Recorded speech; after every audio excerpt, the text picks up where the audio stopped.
Hello, and welcome to the Tower 2 review of X-Files Season 10 6-episode run that started in January 2016 and finished up in the last couple of weeks. I'm a little bit late getting this up. We've gotten new software and I'm still learning how to use it. This is my second attempt trying to record this, and hopefully these things will be a little speedier going forward, but learning a lot of new toys on this side.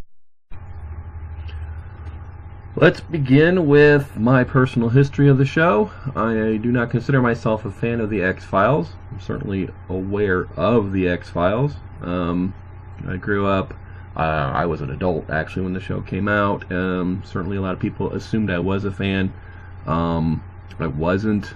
Seemed like most of the episodes I would catch were not very good. I didn't find very interesting, and so it's always been kind of a show that's been background noise for me. That said, I can certainly respect what the actors and what Chris Carter set out to do with the program at the time. I did kind of keep tabs on it, and I have nothing but respect for people who are fans of it and what it did for raising the attention of science fiction TV at the time it was on. So the history you probably already know. It was originally on from 1993 to 2002, and basically went 9 seasons, and so there have not been any new X-Files episodes for over a decade, and this 6-episode run left me thinking, let's give it a try. So see what I've been missing, give it a chance. Maybe I've just caught bad episodes so far. I did catch episodes that were almost infamously bad at the time that they were on, so maybe that was just bad luck on my part, but they have 6 episodes to get it right. Surely all the fans will be watching. Maybe this is a good time to hop on. I'm sure they're thinking about new viewers as well as old, and that was my intention going in. So episode 1 was called My Struggle, which I think was written and directed by Chris Carter, the show creator, and probably speaks to his dilemma of wrapping up the old and trying to set it up for the new situations as well. I think it did a fairly good job of doing that. It wasn't spectacular, it wasn't bad. I enjoyed it well enough for what it attempted to do. We got to find out what Mulder and Scully had been doing in the time in between, and we got to find out where they are in life and kind of some of the things that had happened in the gap where we'd not been following them, and I thought I did a fairly good job of doing that. It wasn't anything great, wasn't bad. Second episode, called Founder's Mutation, was, frankly, as a new viewer, for me, I found it a baffling mess. I thought it was just a nightmare from beginning to end. I did not understand a lot of the sorts of things that I feel as a science fiction watcher. A lot of the questions I had were kind of left hanging. There was also a series of flashbacks that I found particularly annoying, referring to Mulder and Scully's child, which kind of came at me from out of nowhere. I didn't know much about that, having not watched the original series. And also they had what looked to me like a series of flashbacks where they showed them raising the child, and that completely came at me from out of the blue. It was not set up to be the dream sequences, which apparently they were, and if you don't believe me, I'm sure the fans were able to follow right along. As a new viewer, they were not set up as fantasy sequences, and if you don't believe me, go back and look. I had to actually go online. I spent a couple of hours actually trying to figure out what was that I was looking at, and they were actually fantasy sequences, so they didn't actually exist as part of the story. They were just there to show some character development of what could have been, and I suppose that's nice, but I think it could have been set up better. As a viewer, it left me very confused. Episode 3, Mulder and Scully Meet the Weremonster. This was, for me, the one very enjoyable episode of the entire set. The episode doesn't take itself too seriously. It was a lot of fun. Tongue was definitely in cheek. The Monster of the Week type thing with a cool twist and a nice homage to one of my favorite shows, The Night Stalker. If you don't know the show, you probably won't catch it. I did. Nice job. And it was a lot of fun from beginning to end, which is good because I was seriously thinking about not finishing the 6 until we got here.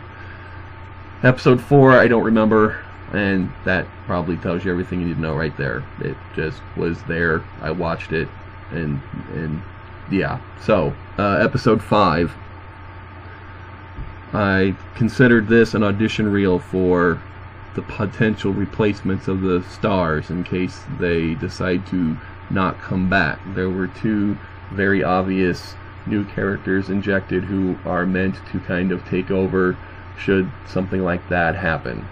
And I thought that was a very strange thing to do during your show's continuation. People are not here to see those other 2 characters. They're here to see Mulder and Scully. You only have 6 episodes, and they spent a lot of time developing characters that frankly I didn't care anything about, and I knew that I would assume the fans don't know anything about or care about, but here we are, and here they are, and now we know, because they almost put their backup plan before you, and I found that very strange, a very strange choice for the show. Episode 6 was okay in some ways, very bad in other ways. The strangest thing about it is that it picks up pretty much right after episode 1, as if episodes 1 through 5 didn't happen, except that those other 2 actors are in there. So I guess it sort of acknowledges some events from 5, but for the most part it picks up on the things that had happened in episode 1, like it was the next day or a couple days later, and then things go really wacky for most of the episode.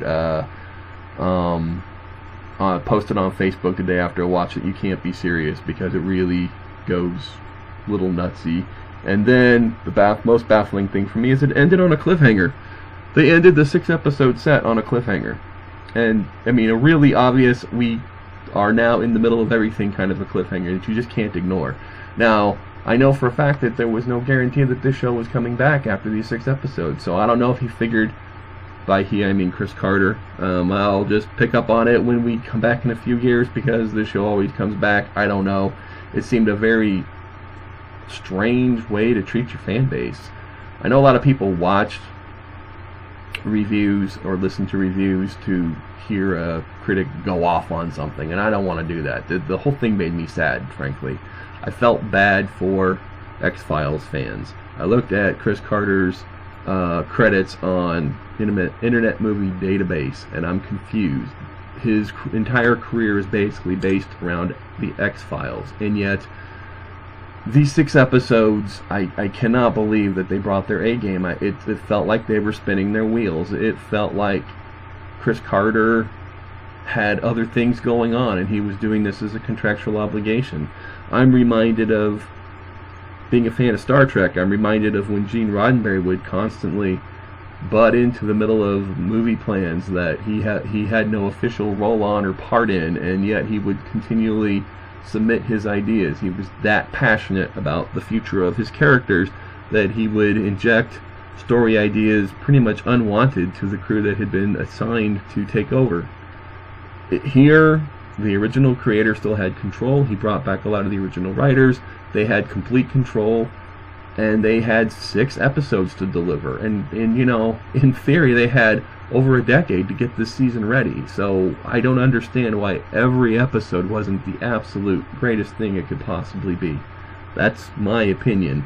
I feel like the fans didn't get best work. Is this the best work of the show? I don't know. I hope not. But I think they could have treated you better, and it makes me sad. I'm sure a lot of X-Files fans are listening to this, and some of them probably have some strong opinions to the contrary, and I can appreciate that. You know, we're all fans here. I just thought I wanted to see what's the big deal about the X-Files. Show me what you got. Is this what it is? Am I expecting too much?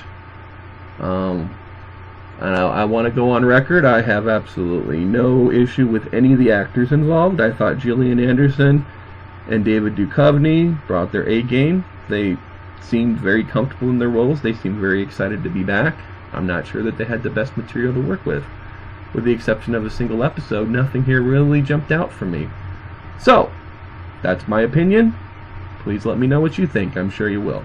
Now, that brings us to the Tower 2 ratings out of 5. I give the 6-episode run itself a 1 out of 5. I give episode 3 a 5 out of 5. I think that was not only great X-Files, but it was great television in general.